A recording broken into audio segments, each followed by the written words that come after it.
ಇವತ್ತು early morning 4:30 ಹಂಗೆ ಎದ್ದು ಎಲ್ಲಿಗೆ ಹೊರಟಿದೀವಿ ಅಂತ ಅಂದ್ರೆ KSIC ಮೈಸೂರು ಸಿಲ್ಕ್ ಪರ್ಚೇಸ್ ಮಾಡೋದಕ್ಕೆ ಅಂತ ಹೇಳ್ಬಿಟ್ಟು ಮೈಸೂರಿಗೆ ಹೊರಟಿದ್ವಿ. ಫಸ್ಟ್ ನಾನು ಎದ್ದು ಫ್ರೆಶ್ ಅಪ್ ಆಗಿ ಪಾಪುಗೆ ಏನೆಲ್ಲ ಥಿಂಗ್ಸ್ ಬೇಕಾಗುತ್ತೆ ಅದನ್ನೆಲ್ಲ ಪ್ಯಾಕ್ ಮಾಡ್ಕೊಂಡೆ. ಪಾಪು ನೀನು ಸ್ನಾನ ಮಾಡ್ಸಕ್ ಹೋಗ್ಲಿಲ್ಲ, ಅರ್ಲಿ ಮಾರ್ನಿಂಗ್ ಚಳಿನಲ್ಲಿ ಬೇಡ ಅಂತ ಹೇಳ್ಬಿಟ್ಟು ಅವ್ನು ಹೀಗೆ ಮಲ್ಗಿದ ಹಾಗೆ ಕರ್ಕೊಂಡು ಹೋದ್ವಿ. ನಮ್ಮ ಅತ್ತೆ ಕೂಡ ಬರ್ತಿದ್ರು. ಸೊ ಹಂಗಾಗಿ ಇಲ್ಲಿಂದ ಅಲ್ಲಿಗೆ ಹೋಗಿ ಅವರನ್ನ ಪಿಕ್ ಮಾಡ್ಕೊಂಡು ಹೋಗ್ಬೇಕು. ಸೊ ಏನೇನೆಲ್ಲ ಲಗೇಜ್ ಇದೆ ಅದನ್ನೆಲ್ಲ ತಗೊಂಡು ಹೋಗಿಡ್ತಾ ಇದ್ರು ಕೃಷ್ಣ. ನನ್ನ ಹತ್ರ ಆಲ್ರೆಡಿ ಪರ್ಚೇಸ್ ಮಾಡಿರುವಂತ KSIC ಮೈಸೂರು ಸಿಲ್ಕ್ ಸ್ಯಾರಿ ಇತ್ತು. ಸೊ ಅದಕ್ಕೆ ನಾನು ಬ್ಲೌಸ್ ಪರ್ಚೇಸ್ ಮಾಡಬೇಕಿತ್ತು. ಹಾಗಾಗಿ ಆ ಸ್ಯಾರಿನೂ ಕೂಡ ತಗೊಂಡಿದ್ದೆ, ಮೈಸೂರಲ್ಲೇ ಪರ್ಚೇಸ್ ಮಾಡೋಣ ಅಂತ ಹೇಳಿ. ಸೊ ಫೋಟೋದಲ್ಲಿ ಅಷ್ಟೊಂದು ಕ್ಲಿಯರ್ ಆಗಿ ಗೊತ್ತಾಗಲ್ಲ ಯಾವ ಕಲರ್ ಇದೆ ಅಂತ ಹೇಳಿ. ಸೊ ಹಾಗಾಗಿ ಸ್ಯಾರಿನೇ ತಗೊಂಡ್ರೆ ಎಕ್ಸಾಕ್ಟ್ ಮ್ಯಾಚಿಂಗ್ ಸಿಗುತ್ತೆ ಅಂತ ಹೇಳ್ಬಿಟ್ಟು ಆ ಸ್ಯಾರಿನೂ ಕೂಡ ತಗೊಂಡು ಇಟ್ಕೊಂಡಿದ್ದೆ.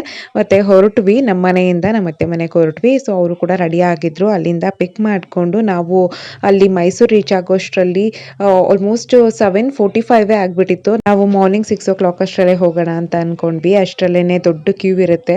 ಸೊ ನಾವು ಬೇಗ ಹೋದಷ್ಟು ಸ್ಯಾರಿ ಸಿಗುತ್ತೆ ಅಂತ ಅನ್ಕೊಂಡ್ವಿ.